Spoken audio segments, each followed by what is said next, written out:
Hi everyone, I'm Zach Rubin. I'm so sorry that we're getting started a little bit late here. Unfortunately, Talane had some internet connection issues just the minute before we were about to go live, so sorry for that. But very excited to be here today with Talane for today's webinar on using the laws of attraction to get the career you want. Thanks so much for sharing with us today, Talane. There will be time for questions at the end, so if you have anything you'd like to ask during the presentation, please click the Ask a Question button, and you can also learn more about Talane's books on career change in the resources section. Let me give a quick introduction, and then Talane can kick things off. Talane is the founder of lifecoach.com and author of several internationally best-selling books, including Coach Yourself to Success and Coach Yourself to a New Career. Talane has gained international prominence as a professional life coach by guiding thousands of people to create their ideal life and find wealth, success, and happiness. And as a leader in this cutting-edge field of personal coaching, Talane helps people restructure their lives to easily attract the opportunities they want. Her coaching company works with executives, public officials, and entrepreneurs around the world, in person, by phone, and online. And Talane leads numerous seminars and keynotes, and is also an adjunct professor for Georgetown University's Institute for Transformational Leadership and Coaching, where she leads a course on authentic leadership. Talane's also been featured in numerous magazines, from Newsweek to Fortune, and has appeared on national and international television and radio programs. Welcome, Talane, and thank you so much for being here. I'll hand it over to you. Great. Thanks so much for having me, Zach. And again, I apologize for the technical snafu, but can I ask you a quick question, Zach? Do we still have the full hour, or should I cut it down to 50 minutes now that we're running a little late? Talane, let's take the time you think you need, but we'll still want to maybe leave some time for questions at the end. But if we can cut it, maybe split the difference a little bit, so we're not going too far past the hour we planned. All right, great. We'll do that. Thank you. Thanks. All right. Well, we'll just dive right in. So let's talk about the laws of attraction. So I don't know if everybody knows what they are, but and it's not an official law, so it's not like the law of gravity. But generally, the law of attraction is that like attracts like. And Henry Ford said it a long time ago, if you think you can or you think you can't, you're right. Now, a couple of years ago, 1999 actually, Sharon Begley wrote a Newsweek article called Thinking Will Make It So. And in this article, it pretty much was the scientific proof that our thoughts are actually real. So I don't know about you, but I tend to think of my own thoughts as sort of these ephemeral things and don't give them much weight. You just think, oh, these fluffy ephemeral things that are floating around in your head all the time. We have thousands and thousands of thoughts every day. Well, the article was about these people who'd been paralyzed by either Lou Gehrig's disease or an accident, and they had perfectly good brains trapped in frozen bodies. And so what they did was took electrodes, just taped them to the sides of their heads. They didn't wire them in. And using sound, they were able to train these people who were paralyzed, how to spell out words from a computer screen. So they could focus on an A and pull it down into the screen. So in effect, using their thoughts alone, they were able to communicate, be able to write, in effect. It was not fast, but they were able to do that. So that, to me, was the scientific proof that we needed to say, yeah, our thoughts are actually real, and they interact with the physical universe. But we don't give them much, like I said, we don't give them much weight. So once you know that your like attracts like and your thoughts are real, the thoughts are the signals that you're sending out into the universe. All right, so we'll start with that as the scientific basis of the laws of attraction. So there's two ways that we know of. Actually, there's probably more, but I think there's generally two ways that we think of how we get things that we want. And the first is very well established. It's you create your goal, your strategy, your action plan, and you go for it. The second way is to attract something effortlessly to you. And we don't usually give ourselves credit when we do the second one. So this is an interesting thing. We chalk that up to luck, to fate, serendipity, karma, all sorts of things, but we don't think, I attracted that. That was my efforts at being great at attracting things that had that happen. So that's the difference. When we set a goal, we give ourselves credit, but when something just happens, we think it's luck. Now, someone in the background there is typing furiously. I don't know if you can hear that or not, but it's not me. So I'll let you know that. So that's the whole two ways. Now, let's take a look about what does this have to do with your career? Because you're here on this webinar, no doubt, because you're looking for a new career or hopefully the ideal career. So if you think about the like attracts like, pretty obvious stuff, dress one level up for the job that you want. Or if you want to be in a different field, you want to dress and associate with the people who are in that field or that business, that company, see what they're wearing, see what they're doing, and start to emulate them. So that's like attracts like, because we tend to hire people who we feel will fit in with the group. Okay. So if you feel that you're going to fit in, that's going to make you feel comfortable and they'll feel comfortable with you. So the key here in terms of using the law of attraction for your new career is to start doing the career business that you want, even if it's in small ways. So don't worry, we'll help you figure out how to do that. And you want to spend time with the people that you want to work with.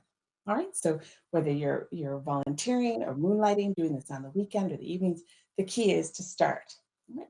Now, before you start that, you have to know what it is, right? So let's talk about the corollary to the law of attraction. So this is something I've, been thinking about in terms of the laws of attraction, but we all know instinctively, and we know from our personal experience, that if you don't need it, you're more likely to attract it. So this is just something, if you go to a party, you know that anybody who's needy has an inherently repellent quality in the sense that you can't wait to say, oh, excuse me, I'm just going to go get another drink. We make some sort of an excuse to get away from that person who's needy. Now, that's a more overt neediness, but sometimes we have very subtle forms of neediness in the form of our unmet personal and emotional needs. So the key to being more attractive, you want to attract people to you instead of repel them, even at very subtle levels, is to get those needs met. So we want to eliminate any of this neediness that might be lurking around. Right? So that will obviously naturally make you more attractive. Right? Now, what about this second law of attraction? So we know that like attracts like, but we also know that when we're doing something that we love to do, when we're in action doing what we love, we are irresistibly attractive. And it doesn't matter if you're a passionate scientist or a passionate ballet dancer, it doesn't matter what you're doing. When you're passionate about something, when you love what you're doing, you will radiate joy, happiness, excitement, enthusiasm, and your passion is visible.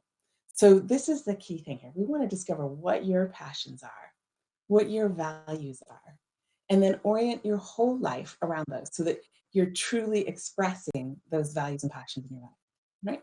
When you do that, what you'll find is that you naturally start to attract the right people and opportunities without any hard work. All right? So those are the two laws of attraction. We're going to work with that and the corollary. And I'll show you how to get those activated in a sense so that you can use this to more effortlessly attract that ideal career.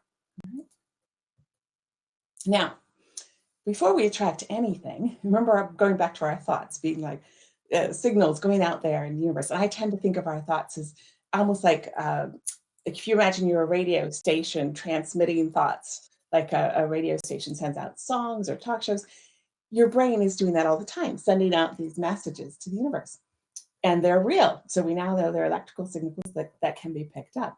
So you want to make it, to get a really strong signal, you want to make sure you have a powerful thought, that you're strong and clear on what it is that you want.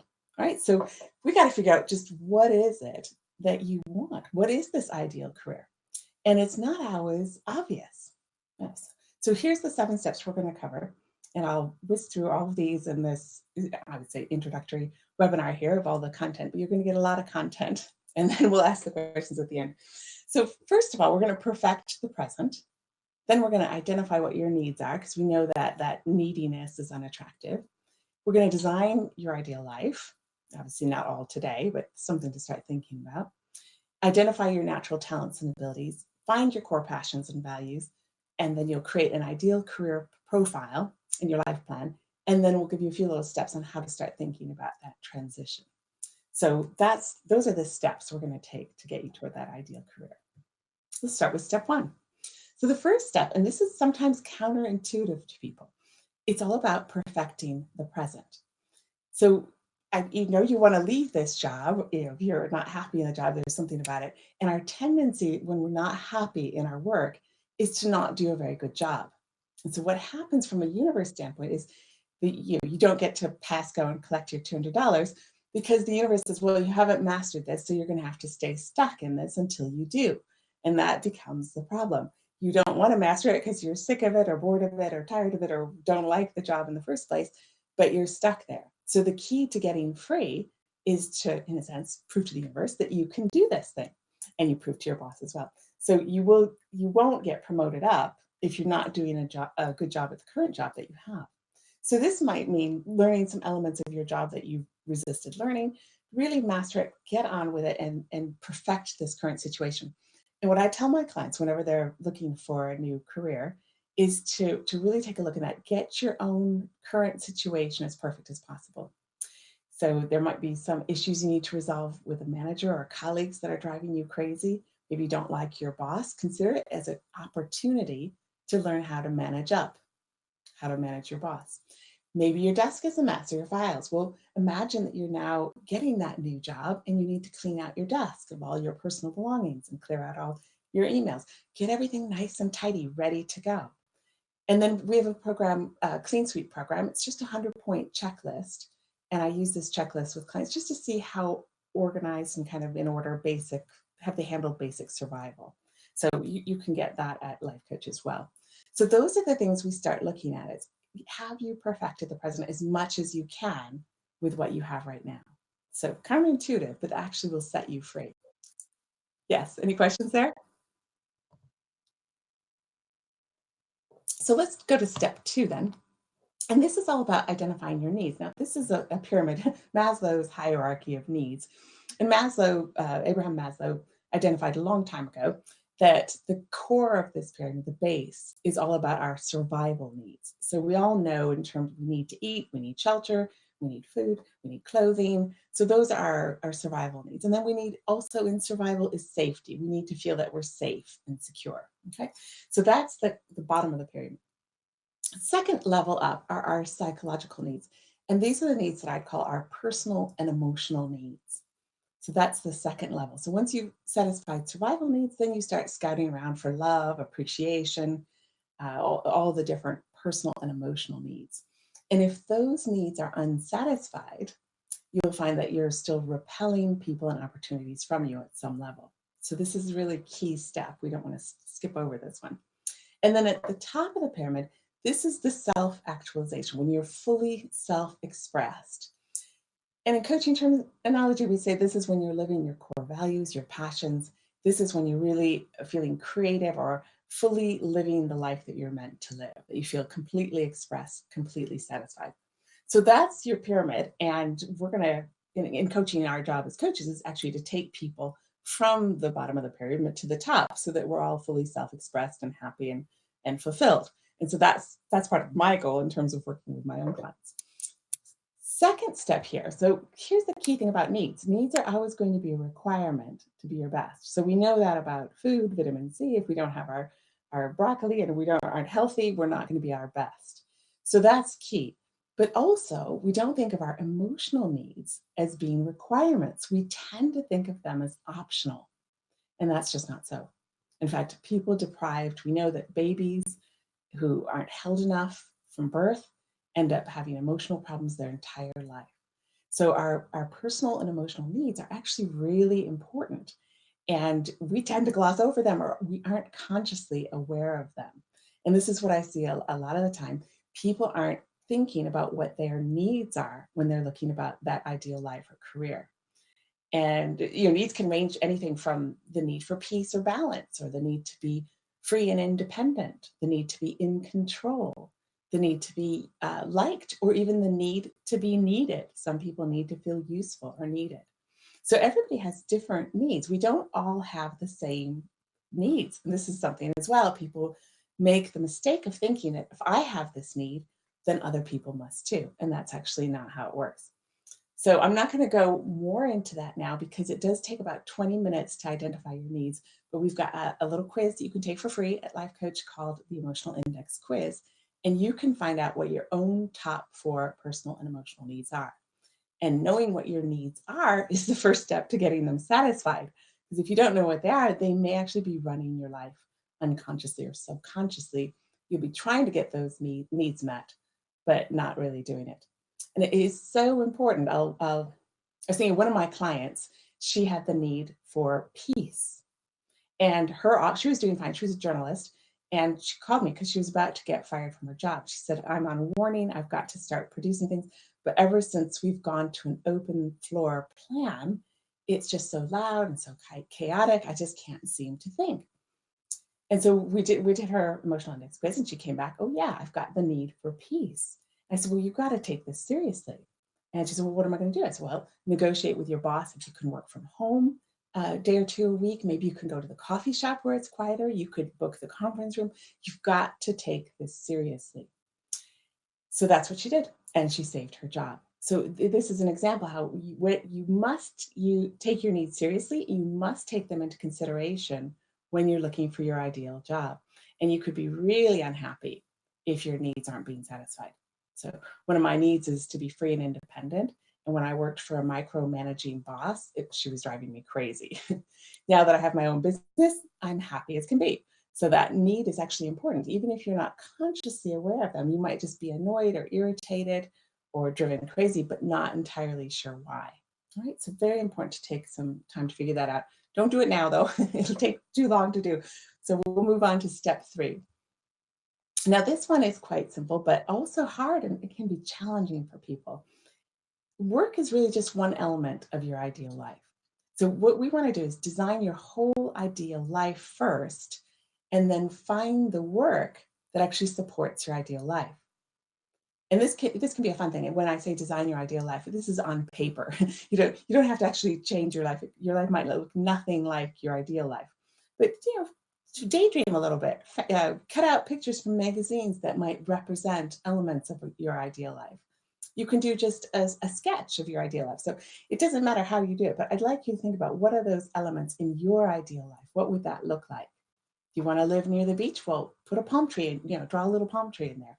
Make some sort of image that shows you that this is what you want. Okay, it can be a rough sketch, it can be highly detailed, doesn't matter. You can write it down if you prefer to do it. You can do a mind map, but have some sort of visual picture of what your ideal life looks like. And when I say ideal, I mean ideal. It might feel like fantasy to you, but put it down on paper and think about the things you truly want. So I have one of my coaching colleagues, he realized once he'd left his corporate job that his favorite thing to do was ski. And so he set up his coaching practice that he only coached on Mondays and did all his clients on a Monday, and then took off and skied the entire rest of the week. And he did that for a couple of years until he got tired of it. And then he changed his life to something else. So once you create your ideal life, of course, you're not stuck with it. You can change it. So if you get tired of it, you just do something else. But that's the kind of thinking I'm talking about. What is your ideal life? Where do you want to live? What are those elements? Do you want to have time for your family? Do you want to be living someplace warm? Do you want to be by the beach or in the mountains? Do you want to be in the middle of New York City? Where do you want to be? So think about that first, and then you choose the work that supports it. Now, step 4, we're talking about our natural talents and abilities. So it makes sense when we're looking at our ideal career. We want to do something we're naturally good at. We want to do something that doesn't feel like too much hard work. And so that would be our natural talents and abilities. Now, our brain is actually wired up from about the age of 14 or 15 with certain abilities, certain patterns in our brain. So for example, some people have natural musical ability. Now, I don't. I can't clap in time. I always get off the beat. So there's something, the way I hear music, I don't quite hear it in time the way other people do. So music is more challenging for me. I love music, but I'm not going to be a professional musician. So we all, and no matter how hard I try, I can get a little bit better, but I'm probably not going to be as good as the professionals who would have natural ability. But there's all sorts of other abilities other than musical ability. There's language ability. Do you have the ability to learn languages easily? Do you have the ability to see things in 3 dimensions, which would be spatial awareness? So knowing what your abilities are is actually really important. And it's quite different from our strengths. It can be our strengths, but for example, a strength could be enthusiasm. And we might, that might not be an ability, but more of a characteristic or a strength. So strengths can be different than abilities. And learned skills are also different than our natural abilities. So a learned skill, you might, for example, learn to type really fast, or you might learn to speak French. Those are skills that you've learned to do. And that's different than something that you're just born naturally able to do. Right. Now, it doesn't mean that if you have a natural ability, it doesn't take practice. For example, you could have natural music ability and you'd still have to practice. You still have to play that piano to get good at it. So what it's very useful to figure out what your abilities are, because if you can align your career with what you're naturally talented at, it's likely to feel that that is a successful career for you, that you'll be able to master that career quite easily because you have the natural brain abilities. Now, there's a couple of different ways to figure this out. And there's a high tech method, which we use called the Highlands Ability Battery. Now, I didn't create this. This was down from research from Johnson and Connor from years and years ago.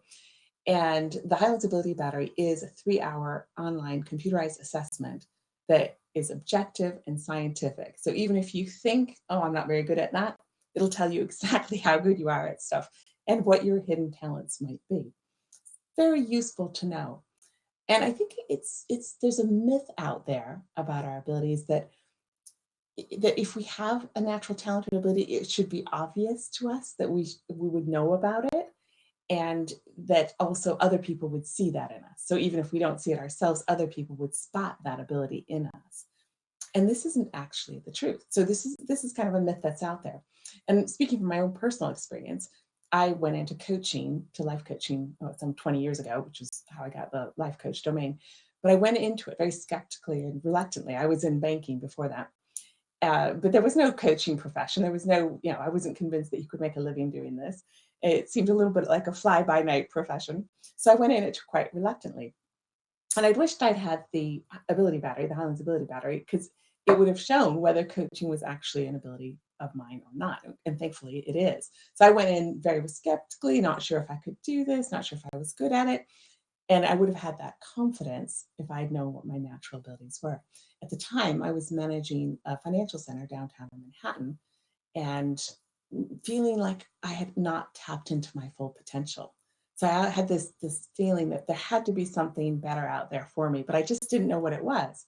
And I talked to my family and friends, and they all said, "Yeah, you're a generalist. You're sort of good at a lot of different things, but there's no real brilliant thing that you do." And that's what everybody said. So even my family, the people who knew me the most, my colleagues, everyone pretty much said the same thing. But it turns out, actually, I'm a specialist. And a specialist likes to go into depth in an area of their passion and expertise. And I just hadn't found my specialty, which was coaching. So this is the thing. People can go masquerading around in life. I didn't know, but was just doing the best that I could. And I was a good manager. I got good reviews, but I wasn't fulfilled. So I felt that kind of lingering discontent inside, but didn't know what to do. And nobody else knew what to do either. And of course, if you go to headhunters, they send you to the exact same jobs. So, I'd end up in other banks or financial institutions, which I knew I didn't want to do. But I couldn't figure out what I did want to do, which is really hard. So, how do you go on an informational interview if you don't even know what you're doing? Again, we have the tools to help you out. Now, I'm a big believer in low tech tools. So, if you can figure this out without spending money or time, great. So, a couple of different resources I can share with you to help you figure this out, because I know I struggled with it myself. One is a book called Now Discover Your Strengths. And that has a strengths finder sort of quiz in it that you can take, and it will tell you what your strengths are. Now, that again, that's not the same as abilities, but it's still useful information. So the strengths are different. Like one of my strengths is enthusiasm, but that's very different than a natural ability, say, to be able to coach or to see things in 3 dimensions. Very different. All right. So it won't tell you that kind of stuff. Now, I do think it is worthwhile, though, taking that, but make sure you get that book new to take the quiz that's in it. If somebody's used your password, you'll be upset. So that's one resource that's relatively inexpensive way to find out what your strengths are. Another resource, and this is just an exercise I'm going to give you. Sometimes you can actually interview your friends and family and colleagues, and they may see something about you that you aren't seeing yourself. So this is the simple little interview questions. And I've just excerpted these from Coach Yourself to a New Career. So feel free to use these. So the first question is, what is my greatest strength? Now, ask other people what that is. What do they think is your special talent? And then you might ask, what's your biggest weakness? And the reason that's important is because usually these are double-edged swords. So our strength, often the flip side of that, is going to be a weakness.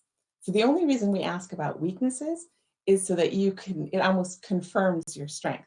So for example, if you're a big visionary, you might be really bad at the details, and that would make sense.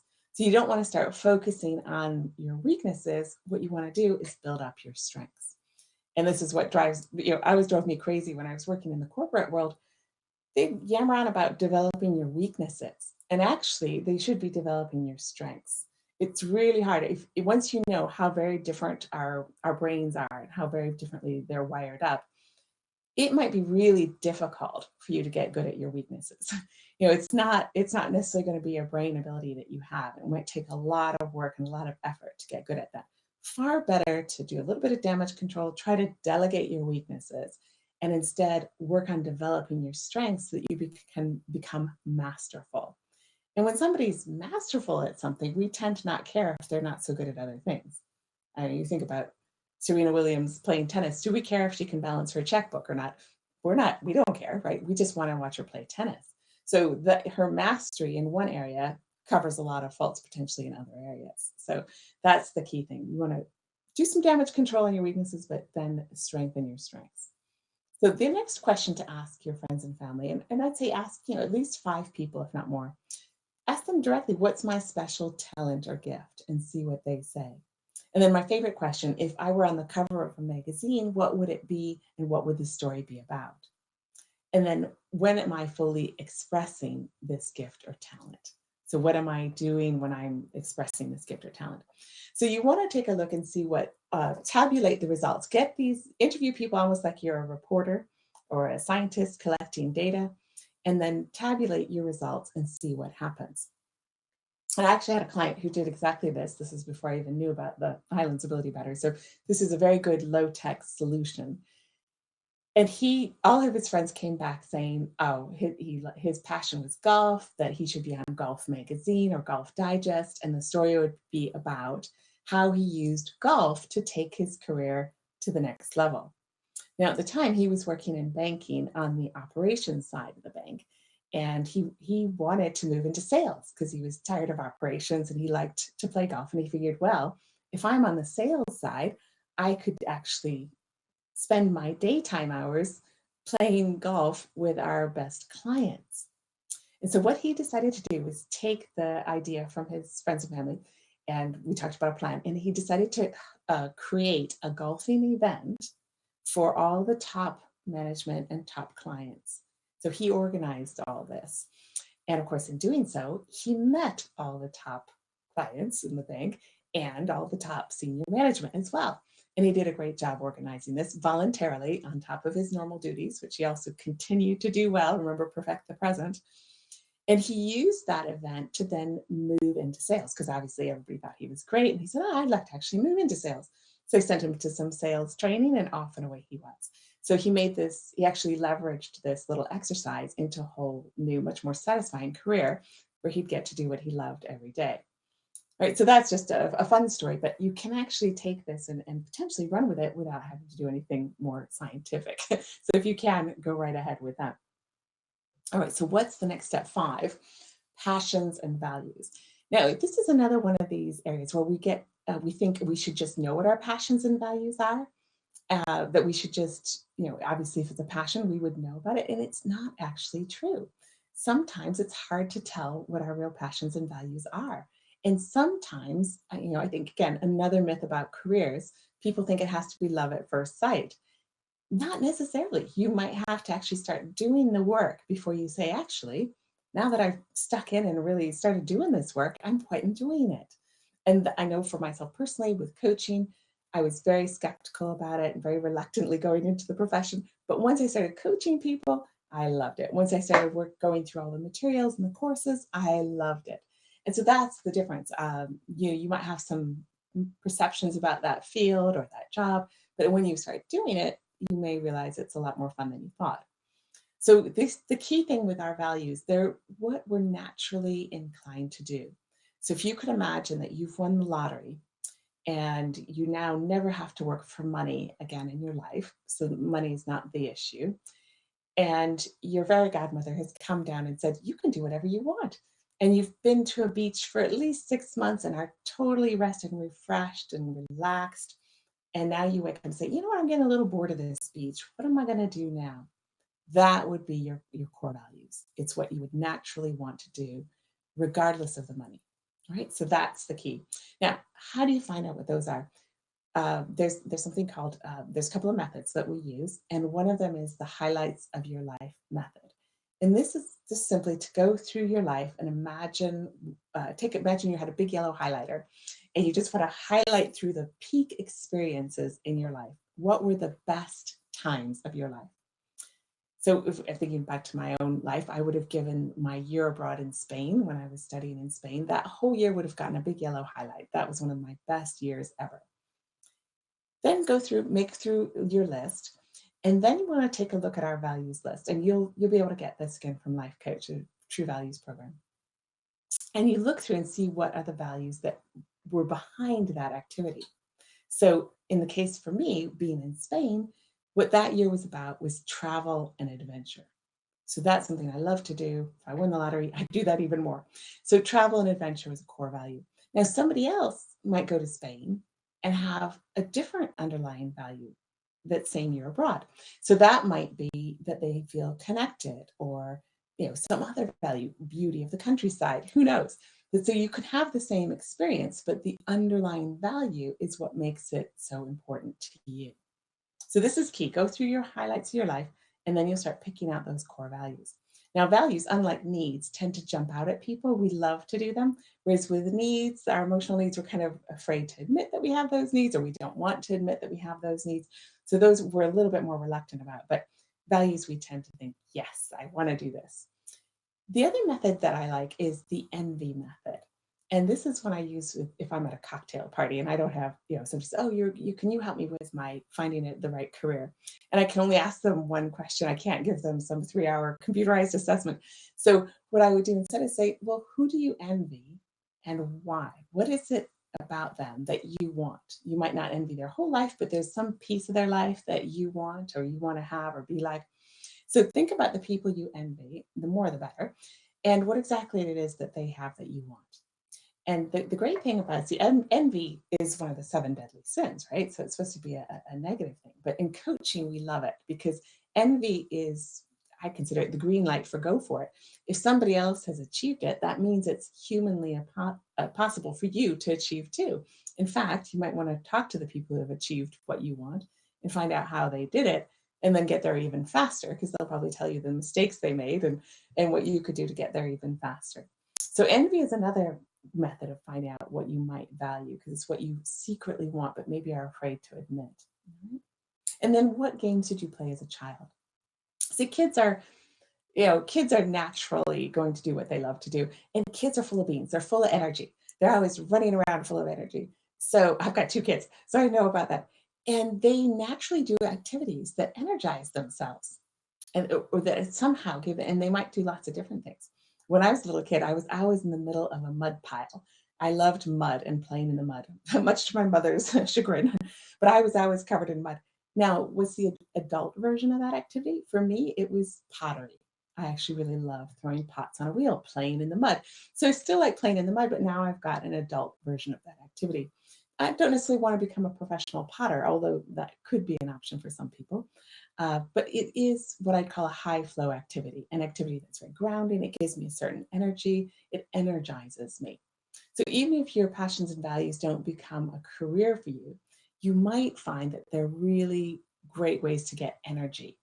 We usually give a lot of energy to our families, to our work. How are you getting that energy back? And those energizing activities that are related to your passions and values are really important.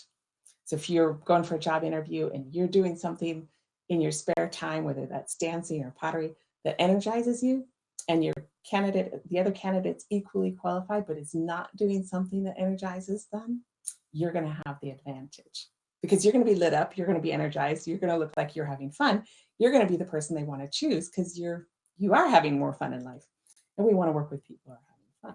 All right. So this is the key thing. The values list, there's all sorts of different values: play, beauty, lead, inspire. You want to pick out your top 4 or 5 core values and build your life around those. So that's the key with our passions and values. It's worth doing a little bit of work on this and introspection and thinking about it. But again, more exercises in the book. Step 6. So now we're getting this career profile together. So the career profile, and this is your ideal career profile. We want to look at what are those top 4 personal and emotional needs. Write those down so you can get that from the quiz. Think about your ideal working environment. Are you an extrovert and want to be around people? Are you somebody who can't bear to sit still at a desk all day and need to be moving around? Maybe you want to be outside in a forest or doing gardening or outdoor work somehow. Maybe you want to be moving around. So you think about your ideal working environment. Like my journalist, she wanted a quiet, peaceful environment, not a chaotic, open floor, busy plan. So that can make a big difference.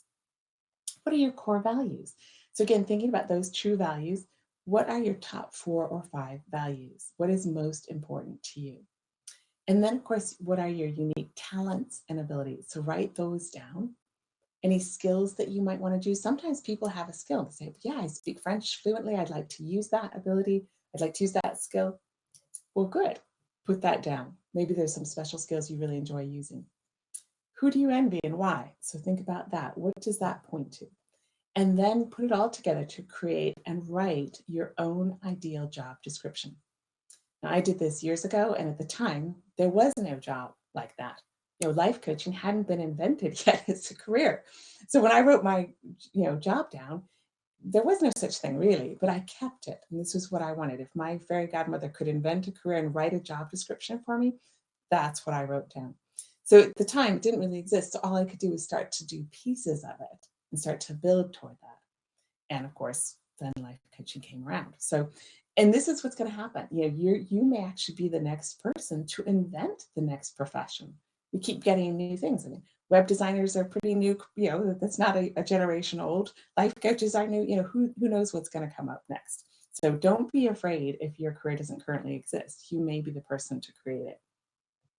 So there we have our elements of our ideal career. So what you're looking for is that this career orients around your core values and passions, that your career is in alignment and honors your needs, your personal emotional needs, because it's no good if you need peace and you're in a chaotic, noisy environment, or if you need freedom and independence and your boss is on top of you all the time, you won't be happy. That it aligns with your goals in life. So you might have certain financial goals. So it's good if you can get that as well. What's your salary range that you're looking for, your income, that you're using your talents and abilities. So this is a key piece, that it fits with your current career path. Again, if we're just starting out in life, in our 20s, we might be thrilled to work on Wall Street or in a law firm and work 90 hours a week. And that's fun and it's exciting. Then you have kids and you think, oh my gosh, I can't work 90 hours a week. I'll never see my children. So suddenly that career is no longer ideal. You need to change things around a bit. Or then when you're retiring, you think, what do I want to do that's in alignment with my values, that's fun and passionate for me, but that I could do maybe a few days a week just to keep a hand in or keep my brain engaged. So we have at different times in our life, the ideal career could change. So that's the other thing. Throughout your life, you'll want to be revisiting these answers to your profile and see what comes up. And of course, we want to match for your natural behavioral style. If you're an introvert, you're better off in a more introverted role as opposed to an extroverted role. So again, thinking about all those elements helps you to find that ideal career. So now what about transitioning into that role? So if we start with some small steps, and this is the key, start with wherever you are now. Where you are now is perfect. And I remember when I designed my ideal life, I was living at the time in New York City and sharing a 1-bedroom, teeny tiny Manhattan apartment. And I was not dating the right fellow, and I wanted to be married and have kids. I wanted to live by the sea and the beach in a big house, and yet my life looked nothing. I wanted to have an international career speaking and be an author. And I wasn't doing that at the time. I was working at the bank. So my life didn't look at all like what I wanted. It wasn't ideal, but I started small. And so one of the first things I did was, even while I was at the bank, I said, well, I'm going to lead this first time homebuyers seminar. And it's lead and inspire is some of my values. I thought at least I'm leading and inspiring people. So I volunteered to do that. just to get in front of a room of people. I started taking Toastmasters internationals to practice speaking, coaching topics, and I did that on my lunch hour. Then I started leading free seminars in my tiny little New York apartment and having people come for a potluck supper. And I led a workshop called Life by Design. So all of this started just step by step by step, teeny little steps with whatever I had right then. And then I had this fantastic opportunity to leave the bank when they merged with another bank. And I managed to get severance package and leave and start up my coaching business. So all of that worked out really well. The time, though, it was very fraught with nerves. So now I look back and think, well, that all turned out very smoothly. But start with small steps. That's where you get the law of attraction working. The like attracts like. And doing more of that, you start to attract more of the same, even if it's not, a huge success write-off. So don't worry about that.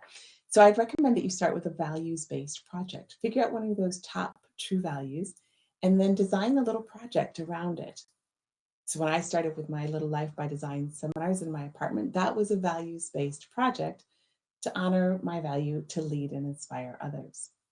And it was free, and that was just an easy first start. I invited friends and told them to bring their friends. And then from that, I got my first coaching clients and started to build the business. You might want to moonlight in the business that you're thinking of. Take some evening courses on a topic that you want to explore. Volunteer, ask for informational interviews, get your elevator speech. So those are just a few little steps that you can start to ease your way into this new ideal career groups. Now I'm going to give you some homework. There's no good, all good coaches give homework. So we get the True Values program. You can get that from Life Coach as well as the Emotional Index quiz. You've got the interview questions, so feel free to use those to ask your friends and family to find out about your strengths, and then start creating that ideal career profile. So you want to fill in all those pieces. Right? We've got loads of resources. Again, you can get the quiz at Life Coach. There's the Clean Sweep program is in the little mini coaching course. That's all free. Books, the book for today would probably be the Coach Yourself to a New Career, would probably be the one you'd want most for this topic. We have the Career Change Coaching Kit. If you want to do that, that's the scientific objective assessment. This is the high-tech solution.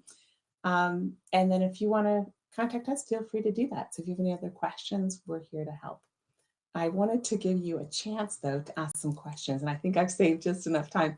Does anybody, Zach, you must have a couple of questions that have come in now. We do, Talane. Thank you so much, and thanks for balancing out the time constraint. I appreciate you being very poised and still giving an amazing presentation after I know it was a little frantic there trying to get the computer working again, so thank you.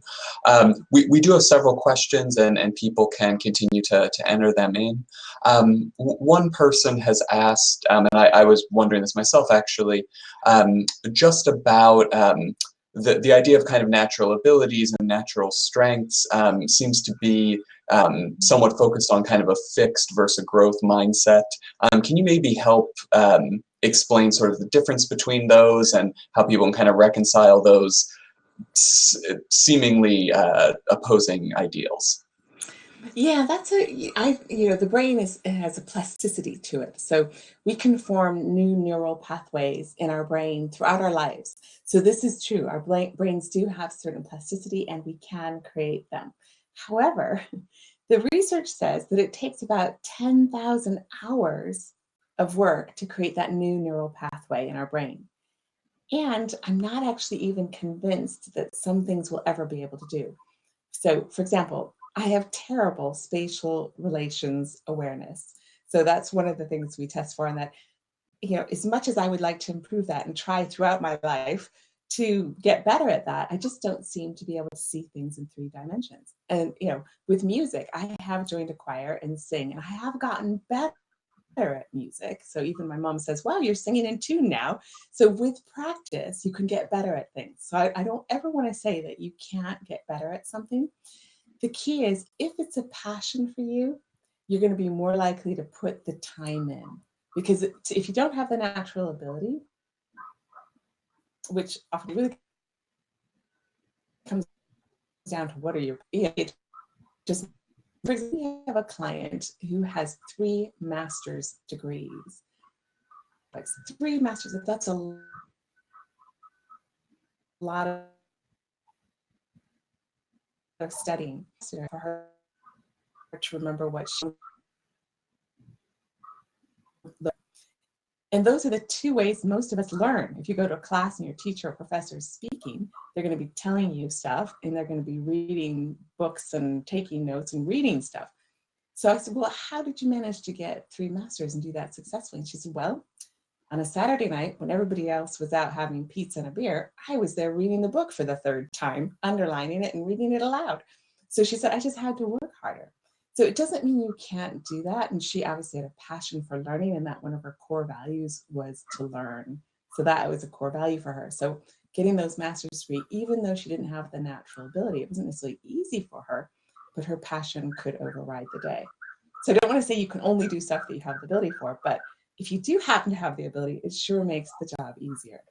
Okay, so I hope that answers that question. It's a very good question. Great, thank you. There's a question about handouts, and I think the answer is that everything is on your website. Is that right? There was no like PDF Yeah. folks should have had. Yeah, just go right to Life Coach. We've got everything there. If you sign up, there'll be like a mini coaching kit that's free. That'll have the clean sweep in it. You can get your True Values program there and download that. And also, it's in my book, Coach Yourself to a New Career. So there's loads of different exercises in there as well. So if you want to go down that route, we've got loads of things that you could potentially do. Yeah. Great, thanks, Talane. Just wanted to make sure we covered that. We've got actually a few people have asked this in slightly different questions, and I'm sure you've heard it many times before, but just how to balance the ideal career direction, sort of your ideal vision with kind of practical needs of largely money, time, family needs, those sorts of things. Yes, and that is exactly it, because for something to be ideal, it actually has to support what your life is currently like, right? And that might be, wanting to have less time working and more time at home because you've got a new baby. Lots of things can shift and change over time. And so, sometimes it won't always necessarily be perfect. There's a big difference between real life and ideal life. The ideal life is kind of that fantasy picture, but then at the same time, life is always real. The kids break their arms or, and then there's the reality of you might be living in some ideal location and there's no work there. I think of my sister moved out to Durango, Colorado, and there's very few jobs out there for the kind of things she wants to do. So she said, well, I've got my ideal location. I'm willing to have a career that's not necessarily as perfect because I'm making up for it by having this ideal place to live at the top of the ski lodge. She lives on a ski resort. So pretty amazing. But sometimes but knowing that is good, and saying, well, this is all right for me because I know there are no jobs here. Of course, now more and more jobs are becoming virtual. So I would look closely at that and see if you couldn't create a job that's more in alignment with that. And I think it's worth working for. But yeah, sometimes there will be just practical realities and it won't all fit together nicely. But it's nice to know what you're shooting for. Because if you don't have that picture in your mind, then you're probably not going to get it either. It would just be pure luck. Great. Maybe time for just one more question, and also just thank you to everyone who's stayed on, and because we had some of a gap in the beginning there. So last question, just how would you modify this approach as someone would consider a transition to retirement? I wouldn't modify it at all. You want to go through all the same steps. The difference with retirement is the money may not be an issue for you. So that actually might give you more freedom in the sense that, well, I could now do something, say in the nonprofit sector, or do something that expresses my abilities and satisfies my needs, but I don't necessarily need to get paid for it. So I could do it as a volunteer. So that actually may open up more opportunities for you in retirement where the money is no longer the concern, which when we're younger, please give me the money, right? We got to pay the mortgage and pay off the house. And so the money is important. But as you get older and hopefully you've saved well for your retirement, that eases up the options. And then, you could have more flexibility, for example, and maybe work 3 days a week as a volunteer or a consultant, or, 1 or 2 days. So again, you have a lot more flexibility there. So I'd say you still want to consider all the same things. And it's again, especially if we do have this, something I just want to be clear about. If you have a natural ability and it's a really strong one for you, this is when sometimes people get really depressed in retirement. They quit their job and then they kind of think, oh, I'll be fun just playing golf or going to the beach or reading lots of books. But if you have a driving ability, so it's strong enough that it needs expression, you can't just put it on a shelf and let it get dusty. without feeling dissatisfied at some level. So this is the rub. It's kind of we have this notion that if it's great to have lots of abilities and you can just put them on a shelf and get them down when you need them and use them. It doesn't work that way. If you have a truly strong ability for you, you're going to have to find an outlet for it somewhere in your life or risk feeling dissatisfied. And so that's the other thing. It's completely false notion that you can take your ability, stick it on a shelf, get it down when you need it. You got to use them. And that's kind of the gift is that you've got the ability, but then the rub is that you've got to use it. Now, if it's not a strong ability, it might not press on you too much. But if you truly do have some strong abilities, they will demand expression. And that is the challenge in retirement. Great, Talane, thank you so much. There were several questions we weren't able to get to, so I'm sure people can email you here with those, and it sounds like you'd be happy to help out a bit there, so that's very kind of you. The recording will be available for everyone, so that will be emailed out, and folks can check out our upcoming events, the same place you all registered for this webinar. So thanks everyone, have a great rest of your day, and more to come. Great, thanks.